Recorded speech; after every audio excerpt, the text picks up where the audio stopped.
Growing up as a kid, I felt invincible. I was involved in a lot of different things.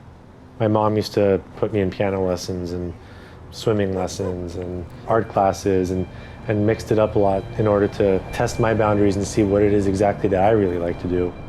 Being super active and never have any issues, I felt like life was healthy for me until I hit a brick wall at 100 miles per hour. My name is Kamran Khosrovani. I'm 32 years old.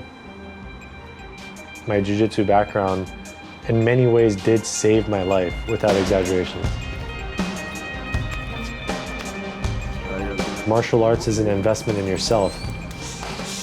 It brings together the mind, the spirit, the body.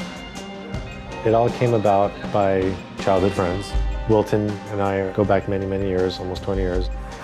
How I met Kamran was he would call my house in like 6th grade with my brother. We would just talk shit to each other. His younger brother, Doug, introduced me to the concept of Jiu-Jitsu through Wilton. The gravity that it's brought to my life is just, I can't put it into words. Josh used to beat up bullies for me back in the day when we were in elementary school. He used to run behind me because he knew I would protect him, you know? So I would beat him up. It's cute, yeah. Some people wanted to just pick on me. I never saw him. But, you know, he used to just come and hide behind me and I would beat him up pretty bad. Throughout like 1st through 4th grade, maybe, I don't know. 25 years later, we still are not only best friends, but we train Jiu-Jitsu together all the time.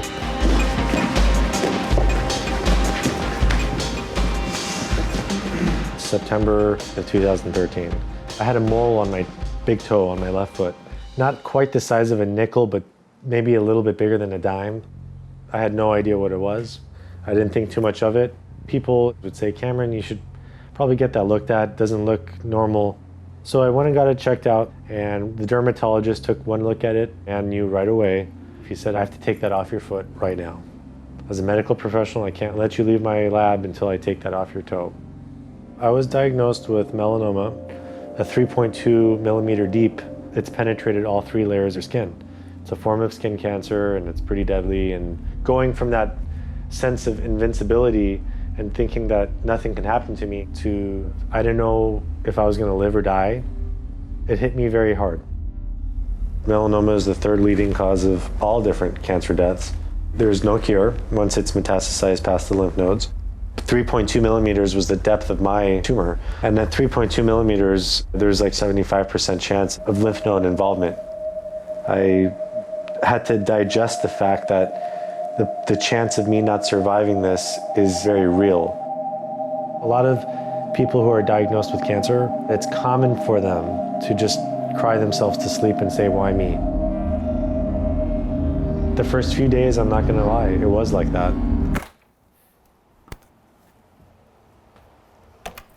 But honestly, life has to go on. And just like anyone else who trains regularly at a legitimate Jiu-Jitsu academy, I have a wealth of inspiring people in my life. Everyone's got a different style and everyone's deadly in their own regard. Emerson, for example, he's got his own unique, slow, composed, very methodical way of doing his thing. And then Marshall, you know, with his super aggressiveness, you just don't know when he's gonna go for the kill and just take you out all of a sudden, which is good because that's what makes you better. Dimitri's got a beautiful game. I love watching him roll. Big Matt's game has evolved being a gentle giant, knowing how to use weight and power, something that a lot of bigger guys don't do. Wilton's game is very, very dynamic. It's kind of a constrictor or an anaconda. Very entertaining to watch. Kota has an amazing game.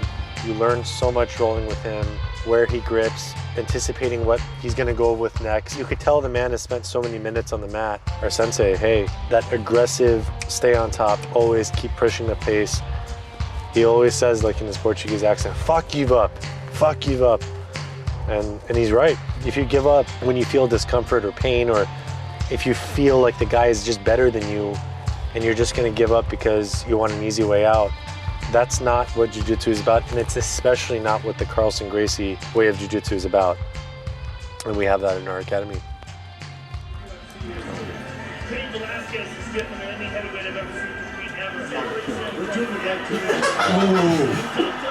We're talking about Abu Dhabi champion that gets taken down and can't recover. It's MMA. It's different world. Cavallo.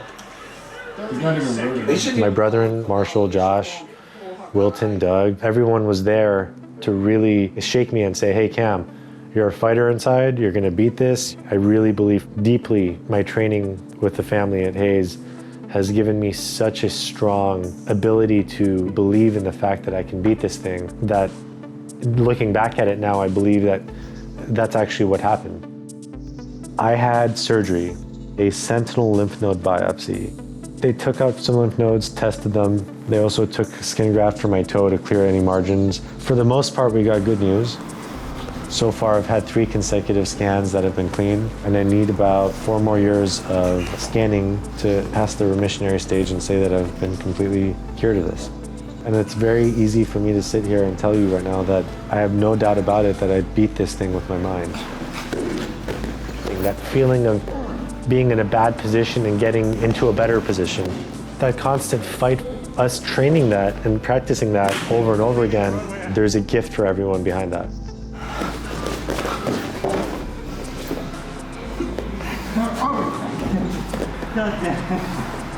It's good to get up in the morning and let it sweat out, hanging out with the brothers, especially on Saturday mornings, but every other day too. It's really special, it means a lot to me. Obviously it's fun, everyone feels that energy. The rest of the day is downhill.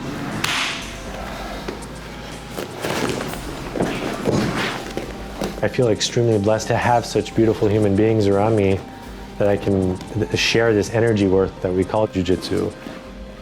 Me, I was dealt a bad hand for whatever reason, whether it's hereditary or just a bad hand I was dealt. Experience has told me and shown me when you believe in something, it's good or bad, it does come to fruition if you really believe in yourself.